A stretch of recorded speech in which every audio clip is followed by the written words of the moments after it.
आसमान से बरस रही है आग, 40 डिग्री पार पहुंचा गोड्डा का पारा। नवनिर्मित हाईवे बना हीट चैम्बर और स्कूल का बदला समय। झारखंड के गोड्डा जिला में सूरज की तपिश अब जानलेवा साबित होने लगी है और आज 20 अप्रैल को तापमान 40 डिग्री सेल्सियस के पार पहुंचने से जनजीवन पूरी तरीके से अस्त व्यस्त हो गया है। भीषण गर्मी और लू के इस खतरे को देखते हुए राज्य सरकार ने स्कूलों के समय में बड़ा बदलाव किया है, जो कल 21 अप्रैल से प्रभावी होगा, जिसके तहत अब केजी से कक्षा 8वीं तक की कक्षाएं सुबह 7 से 11:30 बजे तक और कक्षा 9वीं से 12वीं तक की कक्षाएं दोपहर 12 बजे तक ही संचालित होंगी। इस चिलचिलाती धूप का सबसे भयावह मंजर गोड्डा से गुजरने वाले हाईवे पर देखने को मिल रहा है, जहां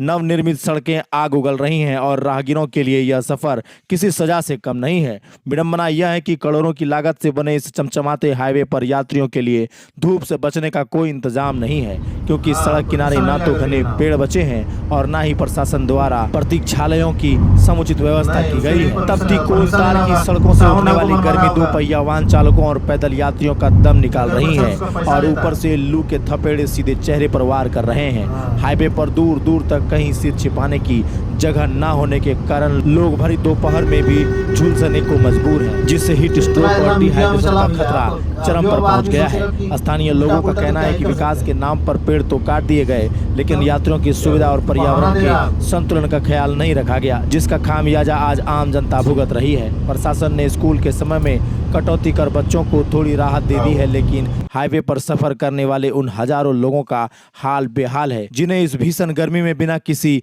छांव के अपनी मंजिल तक पहुंचना पड़ रहा है। मौसम विभाग ने चेतावनी दी है कि आने वाले दिनों में पारा और चढ़ेगा, जिससे स्थिति और भी गंभीर हो सकती है। इसलिए बहुत जरूरी होने पर ही दोपहर में बाहर निकलें और हाईवे पर सफर करते समय पानी का स्टॉक साथ जरूर रख लें। कल से होने जा रहे स्कूलों के समय का यह बदलाव राहत की एक छोटी सी बूंद जैसा है, लेकिन जब तक प्रशासन हाईवे और सार्वजनिक स्थानों पर पेयजल और छांव की व्यवस्था नहीं करता, तब तक गोड्डा की जनता के लिए यह गर्मी एक बड़ी चुनौती बनी रहेगी। यह स्थिति केवल राहगीरों को ही नहीं बल्कि उन दुकानदारों को भी प्रभावित कर रही है जिनकी दुकानें हाईवे किनारे स्थित हैं और वहां भी बिना छाया के बैठना मुमकिन नहीं रह गया है। हाईवे पर सफर करना अब किसी अग्नि परीक्षा से कम नहीं है, जहां ना तो हरियाली बची है और ना ही इंसान के सुस्ताने के लिए कोई मुकम्मल जगह।